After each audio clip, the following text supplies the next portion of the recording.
Bonjour, bonsoir Internet. Comment nous y est? Moi content à chaque monde qui toujours abonné à la page là ou même cap suivre. Yo remerciement spécial à vous même qui toujours qui ton like, qui toujours qui ton commentaire pour permettre page la grandir. Et ou même tout partager si toutefois c'est capable. Merci en pile. Dans vidéo ça nous porter pour vous deux vidéos qui pourraient permettre de vivre. Un, arrestation monsieur ukrainien dans course. Deuxième vidéo, c'est comment opération qui te déroulée avec arrestation ça te mené. Parce que nous connaissons monsieur Wissio c'est nan yon papa là yo te entré m'bim te ka di non gazoduc. Côté gazoduc ça c'est li nèg yo te utilisé qui t'a pral mené ak arrestation.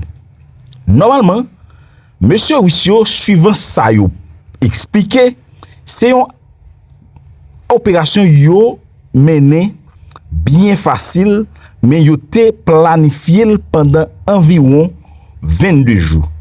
Mais pour opération ça mené yo prend environ 15 jours. Yon nan bagay ou pral vivre dans vidéo ça, c'est comme si son film ou ap vivre. Son bagay que personne pas même penser, même ukrainien yo ça pas arrivé monter dans tête yo que Wissio t'a pral utiliser gazoduc là qui t'a pral sécher de l'eau pour te conduire avec arrestation yo. C'est ça n'a vivre là, c'est arrestation monsieur ukrainien yo dans course. Gen c'est tête yo ran, gen tout qui malheureusement perdu la vie yo. Mais nous connaissons président Donald Trump te mandé monsieur Vladimir Poutine pour te laisser aller vivant monsieur ukrainien yo pas tuer yo. Eh bien monsieur Vladimir Poutine te déclaré si toutefois nèg yo accepté rendre tête yo, eh bien li pap rive tuer yon là-dedans yo. Eh bien c'est ça nous est passé là, monsieur ukrainien yo accepté rendre tête yo, eh bien yo pas perdu la vie yo. Eh bien avec une chaîne française yo nous pral wè comment arrestation ça a été faite ou bien comment opération ça de préférence été faite et comment monsieur arrivé abouti avec.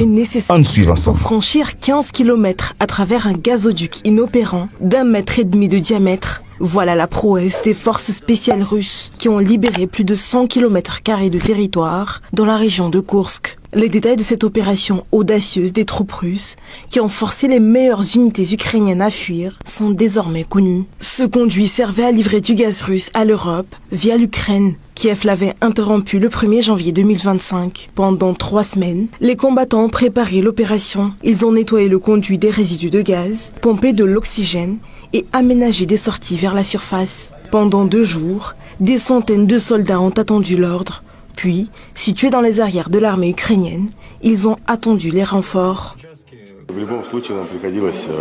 Il est évident que nous avons dû aller au-delà de nos limites. Il y avait des moments de panique à cause de l'espace clos du noir. D'abord, il fallait marcher accroupi. Dobrynia, par exemple, fait 2 mètres. Et le gazoduc a 1,40 m de diamètre. Il devait en gros se plier en 2 pour marcher. L'idée était de surgir là où ils s'y attendaient le moins et surgir un grand nombre pour faire pression sur eux, le faire d'une manière qu'ils aient peur et pas que peur. Et ils se sont mis à fuir comme prévu. Ils ont commencé à fuir et nous les avons aidés à fuir, il faut dire.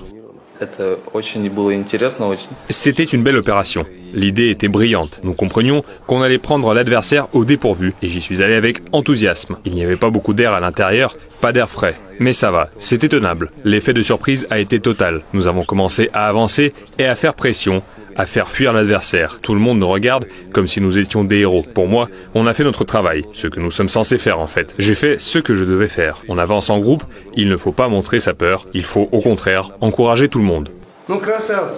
Bravo les gars, vraiment bravo à vous. Ils sont sortis les premiers du gazoduc, ils ont chassé l'adversaire du retranchement, ils sont entrés dans Kubatkin avec les gars du 30e régiment. Après, ils se sont emparés du pont. Bref, ils ont malgré tout défendu la localité jusqu'à ce que les unités des 3 secteurs les rejoignent.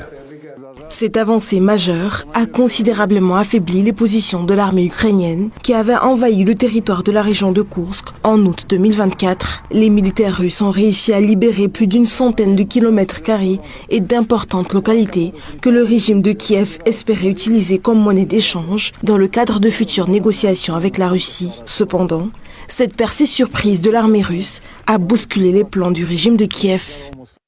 Au cours des opérations offensives, le groupement de troupes nord des forces armées russes a libéré 12 localités et plus de 100 km² de la région de Koursk. À Soudja, les forces ukrainiennes, estimées à quelques milliers d'hommes, sont désormais encerclées. Pour Moscou, ce succès militaire dans la région est une démonstration de force,